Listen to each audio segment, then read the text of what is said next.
Welcome back to my channel. I'm Sigourney Rosario, helping you to boss up in business, self-love, and faith. Welcome back.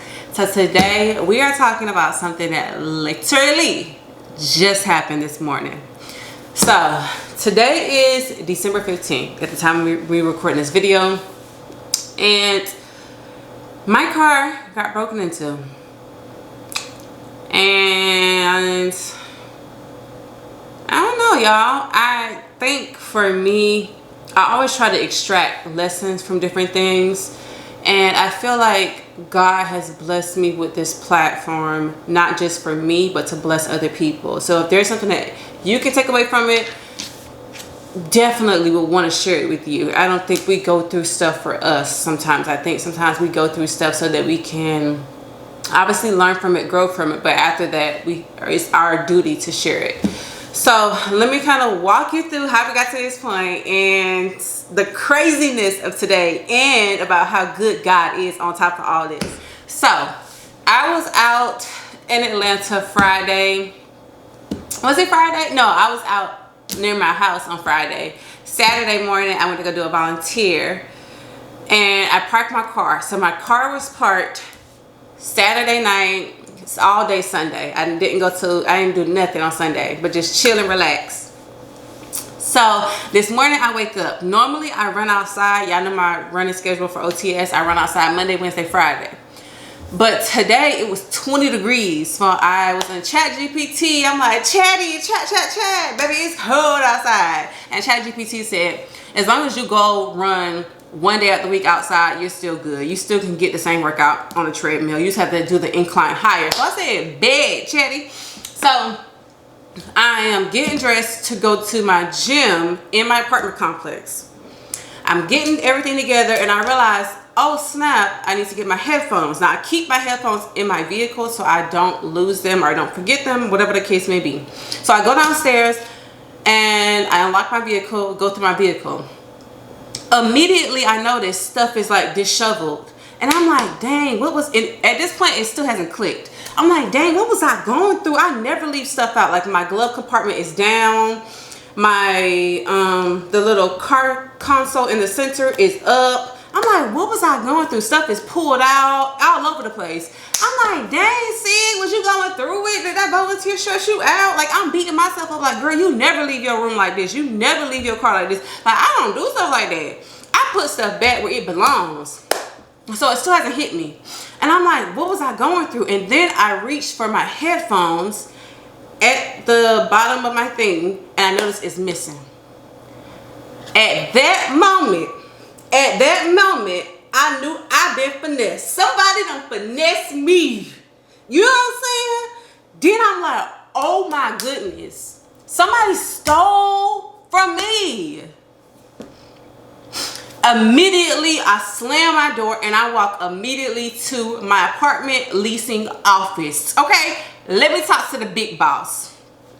When I'm walking in, she's coming out. I said, oh, this is perfect. I said, hey, ma'am, somebody has stolen my stuff. And I said, I don't know what happened. She was like, did you leave your door unlocked? And I'm like, yeah, I just realized I did.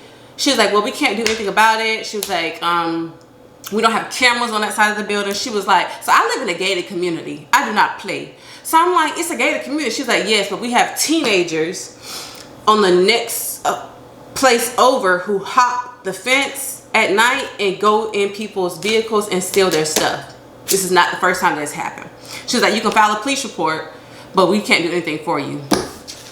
At that point, I'm like, first of all, I'm not going to waste the police officer's time driving all the way down here when it was my fault, number one. Number two, you don't have a camera. You don't have no proof. So what the police going to do? Number three, it's going to be a waste of everybody's time, right?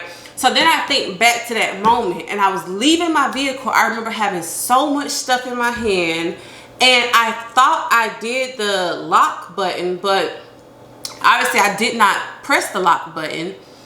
And when I had my Kia, before I got to my car accident, when I would lock my doors, it would be a big like horn, like beep beep, like you would hear it. With my Honda, the hybrid, I don't know what it is, but the horn, like when you press lock, it's like beep beep. You know what I'm saying? Like beep beep. So you got to get real close to see if you even locked it. So I know I pressed the button. I don't know if I pressed it all the way down. I don't know if I pressed the unlock button by mistake. I don't know what happened, but I know my doors were not locked how they should have been. So I'm upset with myself, but I'm like, okay, Sig, you're still living, you're still breathing. Everything that they stole can be replaced. It's not a big deal. So I go to the gym, get my workout in, and at this point, y'all, I'm in the midst of almost crying, but I'm trying to hold it together. There's nobody in the gym with me, but I just feel like at that moment, I felt like I was beating myself up, because it's like, girl, how you not lock your doors? You know what I'm saying? Like, you're a grown woman. How do you not lock your doors? Like, yes, you were busy. Yes, you had a lot going on. Yes, you had a lot in your mind. Yes, you had a lot of stuff going on. But it's like, you have to lock your doors. And I've also left my apartment door unlocked one time. And that freaking, whew, that thing scared me. Now I'm gonna lie. I woke up praising God that nobody came in here and like kidnapped me or nothing. Obviously, I live in a very safe environment. So that's that. But I've done that before. And I'm like always like mindful of locking my stuff now. So for me to forget it, but this time with my vehicle, it was like, girl, you make these mistakes when you're a teenager. How could you forget to lock your doors? And what are the chances that it will happen? You don't lock your door one time and then you get broken into the first time you don't lock your doors. Like, what are the chances of that happening? Anyways, I do my run, and so I have two different options. Normally I would just go upstairs, right, and just shower, and I was gonna have a meltdown. Like, honestly, y'all, I was gonna have a meltdown when I got in that shower. So I was just trying to make it to the shower and get dressed for work. Something in my mind, something in my little spirit said, go back to your vehicle. So again, remember, I just slammed the door. I didn't even go through nothing. I go back to my vehicle and I'm searching through everything because I'm trying to figure out what was all stolen. So at this point, my big headphones that I use for running is gone. They took, for whatever reason, one workout glove. So that lets me know they were rushing. And they went through my little centerpiece, and in that, it's just like, they didn't take my glasses. I had like feminine products. I know it was not a female because I left my Louis Vuitton wallet in that glove compartment. Luckily, my wallet was empty. I didn't leave anything in that part. It's like a Louis, it's not really a wallet. It's like a Louis Vuitton little small purse. It's not even a wallet. It's like a small purse. So if it was a female, she definitely would have snatched that up. But they left that in there. I did have some headphones in that small part, but it's like the ones you plug in. I don't think they saw that because those were left in there. They pulled out my fanny pack that was on the driver's seat, and I saw that in my fanny pack I have chapstick. That's it. So a lesson learned: don't leave nothing in your vehicle. Don't leave nothing in your vehicle. They pulled out my glove compartment. Nothing is in my glove compartment except for a whole bunch of napkins. So the only thing that they stole at this point is my headphones, my big headphones, and those are the ones I use for running. I hate the headphones that go inside because it's like sweat be trapped in. It be falling out if you run a lot. Like, if you sweat, it just be, I don't like running in those. I just don't. So I like my big headphones. So at that point, I'm like, they stole my big ones. And they stole one glove, one workout glove. So, you know, I'm like, okay, see, it's not that big of a deal. Now, granted, I run Monday, Wednesday, Friday. So I'm like, okay, let me go on Amazon. And immediately I'm ordering me a new headset. I'm ordering me a new workout gloves and everything. My neighbor comes down, this lady, and she's in her vehicle next to me. So again, remember, I'm frantic, I'm looking through everything, and this lady is looking at me. So you know how you get in your vehicle and then you back out and you leave. Instead of her doing that, she's sitting there staring at me. And I got tint, so you can't really see me, but I see you. So I see her trying to squint and stuff, right? And I'm like, is this the thing? Is this the thing? You know, I'm looking at eyes. I'm like, brown eyes. Okay, a little saggy in the eye. Okay, whoop-de-doo. Okay, brown hair. I'm taking facial features just in case the police call me. You know what I'm saying? And I'm like, why is this lady waiting on me so that she can leave? So finally, 5 minutes of her staring at me, I walk up around the driver's side where her vehicle is parked. I'm like, hey, ma'am, are you waiting on me to back out? Like, what's going on? And she was like, oh, I want to let you know we found your headphones on the ground and we put them right there on your vehicle. So I look at the back of my vehicle and there are my headphones. My big boys that I use for running, they're right there in the back of my vehicle. And I didn't even notice them because, you know, like when you're distraught and you realize like so much is going on, I didn't even realize my headphones were even right there. And she was like, I didn't want you to drive off without realizing that your headphones were on the ground and we found them and we put them on your vehicle. And then I told her the story about what happened. She's like, oh my goodness, and all of that. So at this point, y'all, I go back upstairs, I grab my headphones, and I put everything in place, you know, where it's supposed to go. I lock my doors. My doors got locked 3 or 4 times. I ain't even finna hold you, okay? So I'll get my headphones, walk upstairs, y'all, and when I made it into my apartment, I lost it, y'all. I started crying so hard, like, and I also was thanking God. It was a sad tears, but it was like a thankful tear mixed all in together, you know what I'm saying? It was just like, God, you are so faithful, because it could have been like, it's not about the headphones, but if I didn't have those headphones, I wouldn't have wanted to go running, and that would have set me back a whole week, because I'm doing so faithful, like on my run. And it's like the thing that I cared about the most is my health, but I really didn't want to order new headphones. So I'm thanking God, because even in the midst of somebody breaking into my vehicle, they didn't even have to break in. I mean, really, honestly, just opening the door at this point. But somebody broken into my vehicle, stealing my stuff. While they were stealing my stuff, they dropped my headphones.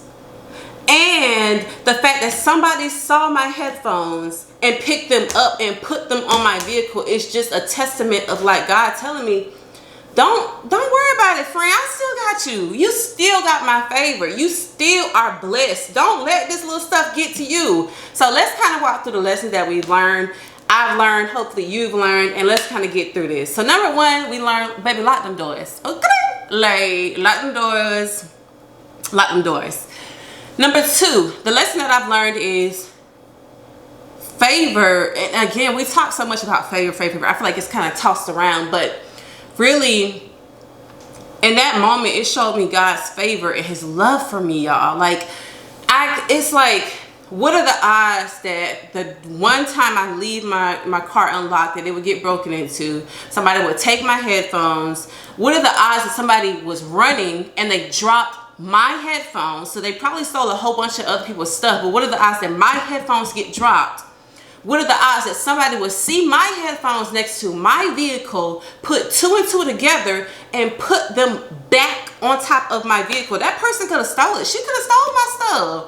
Just like that man trying to steal my stuff, she could have stole my headphones if she really wanted to. Nobody told her, hey, let me be a respectful citizen and let me put them on top of this lady vehicle. What are the odds that I'm leaving the gym at the same time that she's going down to go to work, that she would tell me, hey, I know you're a little flustered, but the headphones that you're looking for are actually on top of your vehicle. I saw this 2 days ago and I put them on top of your vehicle. And what are the odds that nobody would take my headphones? So again, I'm parked right here in the front, right?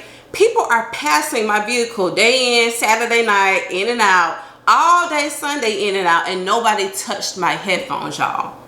Do you understand? Do you understand how good God is, even despite my stupidity, even despite me not knowing no better, even despite like me not being a good steward of this new vehicle that God has blessed me with, even this, just everything that happened, me being silly, God's favor still hit my life. Like, it's the smallest things, and it's not about the headphones. Like I said, I had already ordered me a whole nother pair of headphones. I already ordered me my workout gloves because I can't find the other one. But it's just God saying, like, daughter, I see what's going on, and I see how people have treated you, and don't worry about it. And the whole time at the gym, y'all, I was praying for the person. I said, Lord, I really pray for the person that stole my stuff. I pray that they return it, and I also pray that they repent of their ways. I pray that they don't even sleep at night, that you convict their spirit for the wrong that they have done, because I know it's not their first time. God, I pray that they can repent. I pray that they can return the stuff that they have stolen from people, because that is so wrong. Like, you don't just randomly steal stuff. Like, what? And I didn't even have nothing for you to steal. So imagine the person that left their wallet. Imagine a person that left their, valuable goods, something that they really care about. Imagine that person. I mean, you could take the headphones, but imagine somebody who left their whole wallet in there. It's just crazy. It's crazy. And another lesson that I learned is, like, God does not play about me. And I honestly feel and this is just my personal feeling. I've heard this before from other people, but this is what I really feel like. I feel like God has a soft spot for his daughters. I feel like when we go through, he cares about his sons too. You know, whoop de doo, get yourself together, son. Do what I told you to do. But I feel like when we as daughters of God, when we like cry out to God and we say, God, my heart is broken.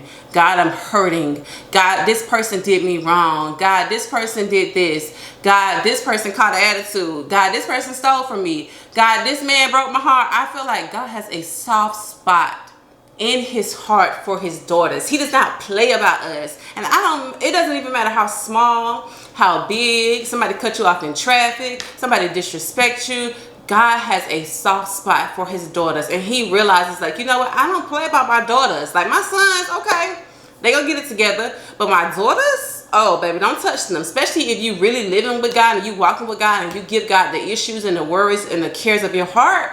Oh baby, you better not mess with me. Big G do not play about me, period. And I had prayed that prayer like, God, let them return it. I ain't know they actually dropped my stuff, you know, but hey, a return is a return. I got my headphones and I can go running on Wednesday. But that really taught me so much, y'all. It taught me because I was just so grateful. And it's like, I don't know, it just reminded me, like, God also showed me there's some bad people in the world, Sig, and you've been hurt a lot this year, but there's also some very good people in the world also who will pick up your headphones, make sure you know they on the back of your car, and will just remind you like, hey, you know, I seen that they were dropped and I'm gonna give them back to their owner. You know what I mean? So it just was like an eye-opener for me, like, okay, there's still some good people in the world. There's still some people that have a good heart. Everybody is not, you know, hateful and mean and out to get you. Because like I said, I was judging her when she was looking at me. I'm like, was that the thief right there? You know what I'm saying? I had automatically turned into a hardened heart because of how someone else treated me, and it had nothing to do with her. She was there to help me. And so, you know, lessons learned for me. Hopefully you learned something and you took something from it as well. Again, I'm not looking for no type of sympathy. But I want to use everyday experiences to show you how good God is. In the midst of everything you may be going through, in the midst of your ups and downs of life, God is still good. God is still on the throne. If anybody has mistreated you, talked bad about you, spoke bad about you, had an attitude with you, done stole from you, you know what I mean, broken your heart, whatever the case may be, let God handle it.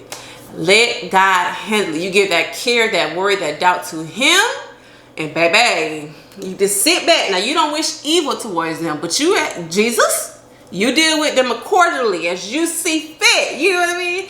So I just really wanted to share that experience, and hopefully it was able to help you and bless you. If you're in need of any type of stationery products, make sure you check the link down below for my business, Self Love Stationery. We have journals, notebooks, pens, stickers. Everything has affirmations on it. Also, if you need a coaching call, I am now coaching, guys. It's been a pleasure talking to all of y'all, and I'm super excited. So if you are interested in booking a coaching call on business, self-love, professional development, the link will be down below. Then always, if you need a free letter of encouragement, please write into my foundation, Letters for Life, where you receive a handwritten letter back to you. As always, I love you, but most importantly, Big G, Big God is madly in love with you. I will see y'all in my next video. Bye.